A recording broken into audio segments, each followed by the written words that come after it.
रात गहरी हो चुकी थी। क्षितिज को अचानक महसूस हुआ कि वो किसी अनजानी जगह पर खड़ा है। उसके चारों ओर घना ठंडा धुआं फैला हुआ था, इतना घना कि कुछ दूर तक भी साफ दिखाई नहीं दे रहा था। उस धुंध के बीच सामने एक विशाल पुराना बरगद का पेड़ खड़ा था। उसकी मोटी जड़ों के बीच से ठंडी हवा ऐसे निकल रही थी जैसे पेड़ सांस ले रहा हो। पेड़ के नीचे कई लोग बैठे थे। कोई चुपचाप एक दिशा में घूर रहा था, कोई औरत सिर पकड़कर बेकाबू होकर रो रही थी, एक छोटी बच्ची मिट्टी में कुछ बना बिगाड़ रही थी, और एक आदमी बिना मकसद के गोल गोल घूमता जा रहा था। सबकी आंखों में एक ही चीज थी, खालीपन, जैसे उनमें से जीवन का अर्थ ही निकल गया हो। इन्हीं सबके बीच एक लड़की जमीन पर बैठी थी। वो सामने बिखरी छोटी छोटी कवड़ियां गिन रही थी। 2, 4, 6, 8, 10, 12, 14।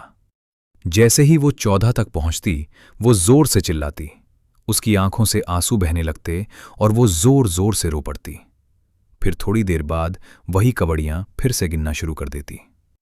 ये दृश्य देखकर क्षितिज का दिल तेजी से धड़कने लगा। उसके पूरे शरीर में ठंडी सिहरन दौड़ गई। उसने डरते डरते आसपास देखते हुए पूछा, तो तुम लोग कौन हो? ये कैसी जगह है? मैं यहां कैसे आ गया? उसकी आवाज धुएं में खो गई। चारों ओर वही लोग थे, लेकिन किसी ने उसकी तरफ देखा तक नहीं, जैसे वो वहां मौजूद ही ना हो। अचानक हवा भारी हो गई और उसी ठहरी हुई हवा में एक गूंजती गहरी अनजानी आवाज फैल गई। अतृप्त आत्माओं के जग में तुम्हारा स्वागत है। क्षितिज के पैरों तले जमीन जैसे खिसक गई। वो कांप उठा। अतृप्त आत्माओं का जग? लेकिन मैं यहां कैसे आ गया? कुछ क्षण सन्नाटा रहा, फिर वही आवाज फिर से गूंजी, धीमी लेकिन और करीब। थोड़ी देर पहले जो तुम्हारे साथ हुआ उसे याद करो। क्षितिज का माथा पसीने से भीग गया। उसने आंखें कसकर बंद कर ली और याद करने की कोशिश की कि आखिर कुछ देर पहले उसके साथ क्या हुआ था। तभी अचानक उसके दिमाग में धुंधले धुंधले दृश्य उभरने लगे, जैसे बिखरी हुई यादें धीरे धीरे जुड़ रही हों। एक एक पल, एक एक घटना, सब कुछ फिर से उसकी आंखों के सामने लौटने लगा। आज क्षितिज बेहद खुश था। सालों से चल रहा उनकी नजरों का अनकहा रिश्ता आज शब्दों में बदलने वाला था, क्योंकि आज वो अपनी प्रेमिका को प्रपोज करने जा रहा था। वो रेस्टोरेंट में उसका इंतजार कर रही थी। जैसे ही क्षितिज रेस्टोरेंट के सामने पहुंचा, उसकी नजर उस पर पड़ी। वो खिड़की के पास बैठी थी। उसे देखते ही उसके होठों पर वही जानी पहचानी प्यारी मुस्कान खिल उठी। क्षितिज का दिल जोरों से धड़कने लगा। उसने गहरी सांस ली और उसकी ओर कदम बढ़ाए ही थे कि धड़ाम, अचानक एक तेज रफ्तार ट्रक ने उसे जोरदार टक्कर मार दी और अगले ही पल सब कुछ अंधेरे में डूब गया। क्षितिज ने कांपती आवाज में कहा, मतलब मैं मर चुका हूं और यहां आ गया। उसकी आंखें भर आईं, होंठ कांपने लगे। वो घुटनों के बल वहीं बैठ गया और रो पड़ा। मेरे हिस्से में यही लिखा था, अधूरी मोहब्बत, अधूरी जिंदगी। मैंने तो अभी शुरू भी नहीं किया था। मैं उसे बताना चाहता था कि मैं उससे कितना प्यार करता हूं, और उससे पहले ही सब खत्म हो गया। उसकी आवाज टूटती जा रही थी। कुछ देर तक वो बस रोता रहा, लेकिन धीरे धीरे क्षितिज की सांसें संभलने लगी। उसने आंसू पोंछे, चेहरा ऊपर उठाया। उसकी आंखों में अब सिर्फ दर्द नहीं था, एक समझ की हल्की सी चमक भी थी।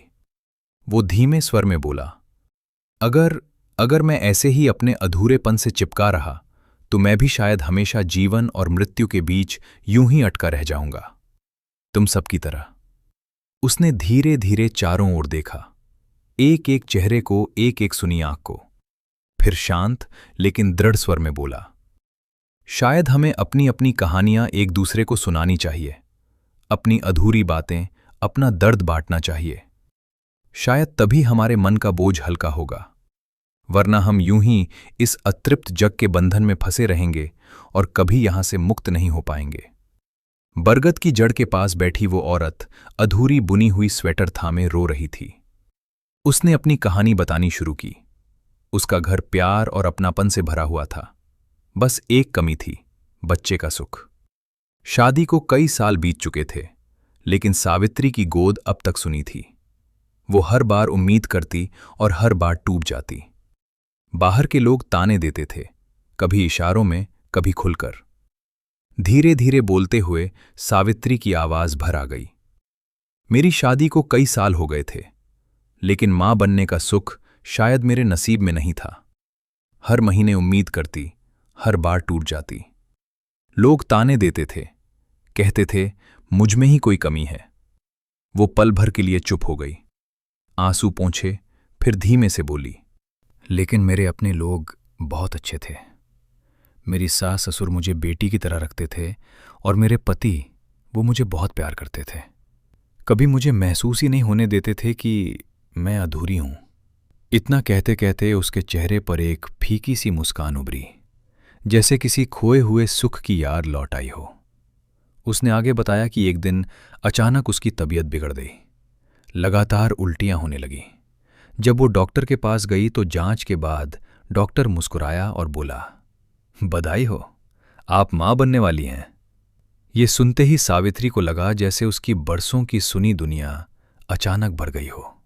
उसने अपने बच्चे के लिए सपने बुनने शुरू कर दिए, ठीक उसी तरह जैसे वो स्वेटर बुन रही थी जो अब उसकी गोद में अधूरी पड़ी थी। लेकिन किस्मत को कुछ और ही मंजूर था। गर्भ के आखिरी दिनों में अचानक उसके पेट में असहनीय दर्द उठा। उसे तुरंत अस्पताल ले जाया गया। ऑपरेशन से पहले डॉक्टर ने परिवार से कहा, स्थिति गंभीर है, या तो बच्चा बचेगा या मां। सावित्री की आंखों से आंसू बहने लगे। मेरे पति और सास ने डॉक्टर से कहा, बच्चे को छोड़ दो, सावित्री को बचा लो। लेकिन मैंने डॉक्टर से कहा, नहीं, मेरे बच्चे को बचाइए, चाहे मेरी जान चली जाए। उसके बाद सब धुंधला हो गया और उसी पर मेरी सांसें थम गई। सावित्री ने टूटे सुर में कहा, मेरा बच्चा तो इस दुनिया में आ गया, लेकिन मैं यहां आ गई। इतना कहते ही उसने स्वेटर को अपने सीने से कसकर लगा लिया और फूट फूट कर रोने लगी। सावित्री की कहानी सुनाने के बाद वहां बैठी एक छोटी बच्ची जो मिट्टी में कुछ बना बिगाड़ रही थी, वो उठी। उसकी बड़ी बड़ी आंखों में बचपन की चमक नहीं, बल्कि एक गहरा खालीपन था। सावित्री की कहानी सुनकर उसने भी अपनी कहानी बतानी शुरू की। मेरा नाम गुड़िया था।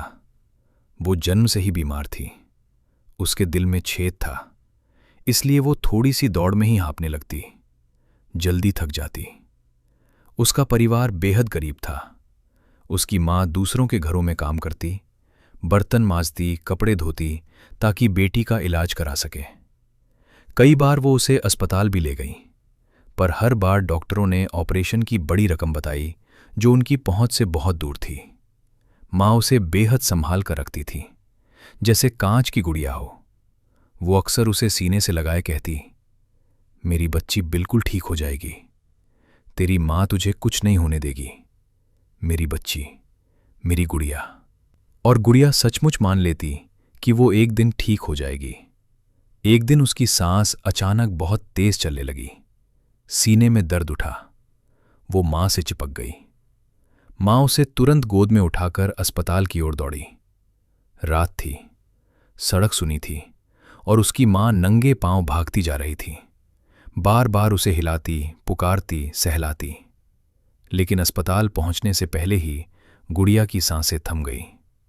उसकी मां सड़क पर बैठ गई थी, बेटी को गोद में लिए उसे झकझोरती, पुकारती, रोती हुई, गुड़िया आंखें खोल, मेरी बच्ची।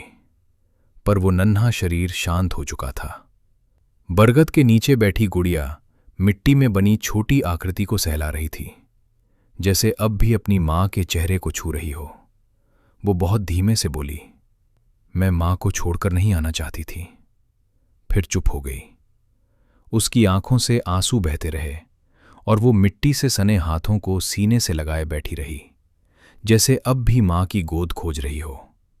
सावित्री की आंखों से आंसू बह रहे थे और गुड़िया मिट्टी से सने हाथों को सीने से लगाए बैठी थी, दोनों ही अपने पने अधूरे प्यार के दर्द में डूबी हुई। क्षितिज ने दोनों को एक साथ देखा। एक मां जो अपने बच्चे के लिए तड़प रही थी और एक बच्ची जो अपनी मां से बिछड़कर भटक रही थी। उसका मन भीतर तक कांप उठा। वो धीरे से सावित्री के पास आया और बोला, सावित्री, तुम अपने बच्चे के सुख के लिए तड़प रहे हो और ये गुड़िया अपनी मां के प्यार के लिए। तुम दोनों का दर्द एक जैसा है, बस दिशा अलग है। क्षितिज ने गुड़िया की ओर इशारा करते हुए कहा, क्यों ना तुम इसे अपनी ही बच्ची मान लो। जिस ममता के लिए तुम्हारा हृदय तरस रहा है, वही ममता इसे दे दो। शायद तुम्हारा मातृत्व भी तृप्त हो जाए और इसका अकेलापन भी खत्म हो जाए। अगले ही पल सावित्री ने बाहें फैलाकर गुड़िया को अपनी ओर खींच लिया। गुड़िया बिना झिझक उसकी गोद में समा गई, जैसे बरसों से खोई हुई जगह अचानक मिल गई हो। सावित्री की ममता उमड़ पड़ी। वो गुड़िया के सिर को सहलाने लगी, वैसे ही जैसे कोई मां अपने बच्चे को सुलाती है। और उसी क्षण गुड़िया के चेहरे पर पहली बार शांति उतर आई। उसकी छोटी उंगलियां सावित्री के आंचल को पकड़कर स्थिर हो गईं। दोनों की अधूरी ममता एक दूसरे में पूरी हो रही थी।